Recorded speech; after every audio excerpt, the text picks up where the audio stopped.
Okay, I believe we're back. Hopefully we're back. Yep. So, Jurassic World. Jurassic World was my favorite scene was when they're leaving the island and you see the dinosaur dying. I'm like, the little tear came out of my eye, and I'm just like, no. Yeah, when I'm looking up comments for the show, that's what everybody was talking about. Like, oh, that brontosaurus dying. Oh, that's so sad, you know. Yeah, like you could feel it. You're like, you don't want the island to go down. Right. You know? But for me, I'm like, why isn't it trying to swim? Well, it doesn't know how to swim. But yeah, they're really tall though. It could wade into the water a little bit. Like when a real volcano goes off, yeah, that water would be scalding. So both Owen and the people in the ball would be turned into soup. Mm-hmm. But we have dinosaur soup. But man, I was so hoping that the water dinosaur was still around the island and he was just like eating the dinosaurs that were jumping into the water. I mean, it was more of a scene where it's like epic, where he's like burning. Like, right, yeah, and it's like the shadow and yeah, like that's a great visual because like that's kind of where Jurassic Park started. Right. You know, as those great dinosaurs. So dinosaurs. I mean, so a lot of the storyline, like, I'm like, what? What did he say? It didn't make any sense. You know, like, right. Like, and a lot of like criticisms I read too were like, did they mix up the characters? I think they got their lines mixed up, and then I was like, oh, that doesn't make sense at all. Right, because like Owen, Chris Pratt's character, he loved animals. Mm-hmm. Why isn't he the animal activist trying to save them? And then cold Bryce Dallas Howard's character, why is she the animal lover suddenly? Like, there was nothing in the first movie. Right. Like, she should be the one doing Habitat for Humanity. Well, Chris Pratt wasn't doing Habitat. He was just building a cabin in the middle of nowhere. Right. But it's funny, like, they also took the exact same relationship beats for the characters, too. Owen's living by himself, and Bryce Dallas Howard has to go to him to get his help. You know, it's like the exact same setup.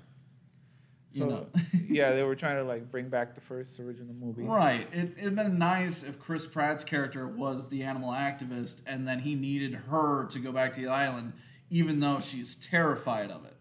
Like, there should have been somebody who refused to go back, kind of like Jurassic Park 3.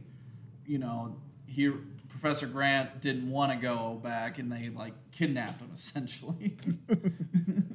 And then he had a dream about a talking raptor that said, "Alan." Oh, lots of great moments in Jurassic Park. Well, Jurassic Park, the CGI to me was really good. Yeah, the story was poorly written. Yeah, like I thought it was funny, like how cheap the dinosaurs were going for, like $30 million for like the Indoraptor. Yeah, Indigoraptor. Like that's cheap that's for peanuts. A one of a kind dinosaur. You know, all the other ones blew up. These are like the last of them. You know. Yep. And they're going for like less than the movie made in the opening weekend. Ouch. I'm wondering if like maybe like in international versions that those prices were much higher because of exchange rates. So like instead of, you know, here it's only 33 million, but in China it's 33 million yen, and then all of a sudden, oh, that's like way more money. Okay. And they just didn't want to fix the numbers. That seems like a very cheap shortcut. A lot of movies do it. Oh, and here's another theory too. Like any movie that we see that we don't really care for, that's because we have the English dub. Oh. The Chinese version made perfect sense. Okay. Yeah, they're not putting much effort in the English dubs anymore. Okay. It's a secret of Hollywood, folks, that the Chinese dub and the Indian dub are usually much better than the American dubs. And all the actors and actresses now speak both Mandarin and Indian. And that's the only way to make it in Hollywood nowadays, folks. Yeah. Inside scoop. Whoa. All right, Ronnie. What are the movies we got on the list? We got quite a few.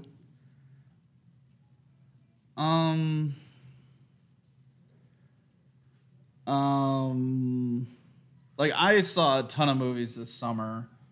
The Meg. The Meg. What a great movie. You saw it? Yeah, we saw it, remember? Oh.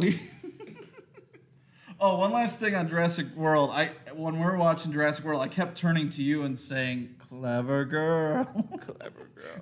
Because they make a point to always say in every movie they're all female. Right. You know, and from the first movie, you know, the hunter guy, he got tricked by the head raptor. Yeah. So, you know, he says, "Clever girl," right before he gets eaten. So every time a dinosaur did something way more intelligent than it should have, I turned to you and said, "Clever girl," for the raptor. Yeah. Like when he was playing dead, so the guy got close to pull a tooth. I'm like, at any point, the raptor could just tear this guy apart. Yeah. They just waited it out. But yeah, same with the Meg. Like, the Meg is like super clever. Yeah. I like the Meg. Oh, the Meg was a lot of fun. Like, I liked how it started off as like a deep sea movie. Yeah. You know? I mean, where it's shot like underwater under those tanks, so it has really like you really feel like you're way underwater. You know what I mean? Right. And like, I think that's what people are scared of, like being deep underwater. That's one of my fears. Like, I think they need to do another movie where it's just like a deep sea colony, and it's just, you know, just weird creatures down there that they don't know about. Just the unknown is frightening. Yep. Same with outer space and getting depressurized. I'm like Bones. Like, I think space travel and deep sea diving is just one of the most frightening. Yeah, you're like in the unknown. Right. My favorite scene in that movie has to be where he goes up and he shanks the shark in the eye. Like, oh yeah. That's epic, you know? Like, all right. I'm like, all right, that just happened. Okay. Right. I was waiting for him to just punch the thing. Yeah. It's like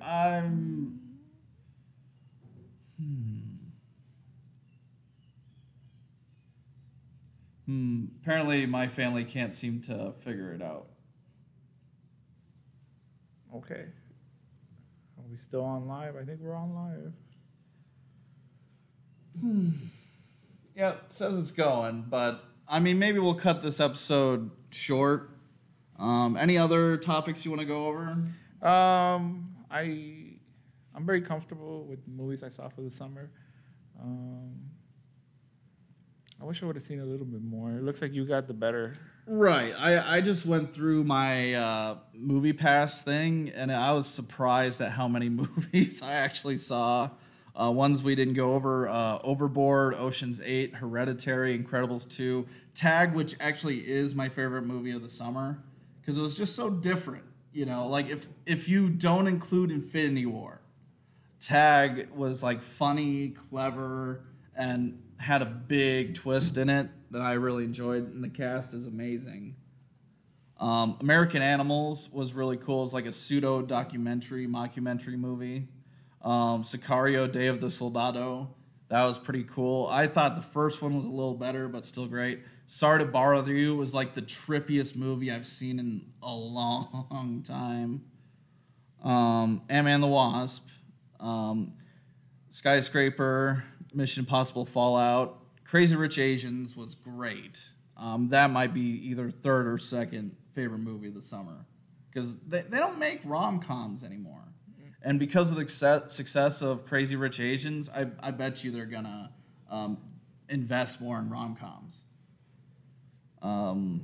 Black Klansman was a lot of fun. Alpha was, fine movie. And Peppermint is like the female version of Punisher. Like, if you were going to do a female version of Punisher, that's it. Just as good as any Punisher movie. So, yeah, the movies I touched on briefly, we can go over anytime because it's up to you guys. You know, if you guys like, hey, have you guys done Skyscraper yet? And you really want to talk about it, you know, bring it up in the chat and we'll totally go over it, you know, and have a little discussion. We'll discuss Skyscraper. Right. And moving forward, we're going to try to pick topics and movies for us to see. So next week is going to be Venom.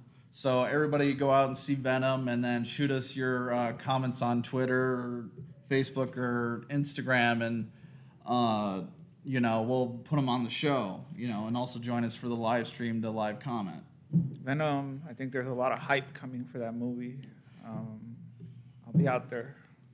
Well, it's funny. Like, I'm trying to make it a rule now that I'm only seeing the first trailer for any movie because I'm probably going to see it no matter what. And a lot of people I feel are that way too, depending on the movie. You know, once you want to see it, shouldn't watch any more trailers. Because nowadays with these bigger blockbuster movies, they show you way too much or they show you something that's at the very end of the movie and they act like it's part of the movie.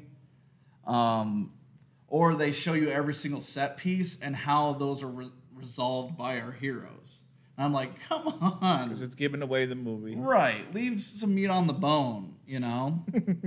So, yeah. So next week's going to be Venom. But also Spider-Man 3 is on Netflix. So we could also talk about that as well.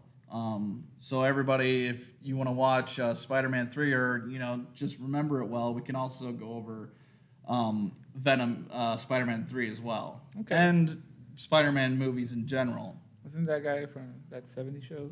Yes, Topher Grace. He did a great job in Black Klansman recently. But yeah, so that's how it's going to go from here on. We'll put out a schedule, you know, roughly which movies we'll do each weekend. Like the also coming out this coming weekend is A Star is Born, directed and starring the guy who does the voice of Rocket Raccoon. You may know him as Bradley Cooper. Okay. But yeah, we'll probably discuss that more towards Oscar time because I got a feeling that's going to get a ton of Oscar buzz.